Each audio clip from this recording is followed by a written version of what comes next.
The same machine that makes cotton candy at a funfair could someday save your life. At least that's according to Leon Bellan, a scientist who has been using cotton candy machines to spin networks of tiny threads that could someday form organs. The threads are the same size and shape to the patterns formed by capillaries, the tiny, thin-walled vessels that deliver oxygen and nutrients to cells. Leon Bellan, an assistant professor of mechanical engineering at Vanderbilt University, made the discovery after tinkering with a $40 cotton candy machine he got from Target. He claims that his technique can create a 3D artificial capillary system that can keep living cells viable for more than a week, which is a dramatic improvement over current methods. Some people in the field think this approach is a little crazy, said Bellan. But now we've shown we can use this simple technique to make microfluidic networks that mimic the three-dimensional capillary system in the human body in a cell-friendly fashion. Generally, it's not that difficult to make two-dimensional networks, but adding the third dimension is much harder. With this approach, we can make our system as three-dimensional as we like.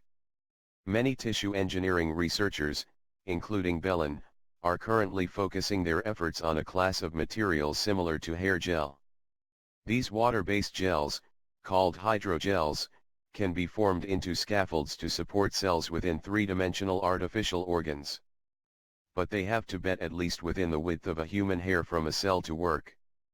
Bellan reports that his cotton candy spinning method can produce channels ranging from 3 to 55 microns, with a mean diameter of 35 microns. A human hair is about 50 microns thick.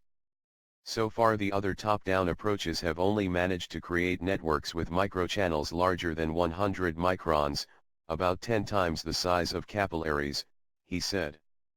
The analogies everyone uses to describe electrospun fibers are that they look like silly string, or cheese whiz, or cotton candy, said Bellan. So I decided to give the cotton candy machine a try. I went to Target and bought a cotton candy machine for about $40.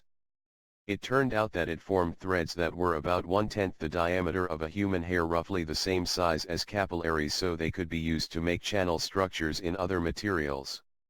Our experiments show that, after 7 days, 90% of the cells in a scaffold with perfused microchannels remained alive and functional, compared to only 60 to 70% in scaffolds that were not perfused or did not have microchannels, Bellan reported. The team now want to match the characteristics of the small vessel networks in different types of tissues, and are exploring a variety of cell types. Our goal is to create a basic toolbox that will allow other researchers to use this simple, low-cost approach to create the artificial vasculature needed to sustain artificial livers, kidneys, bone, and other organs, Bellan said.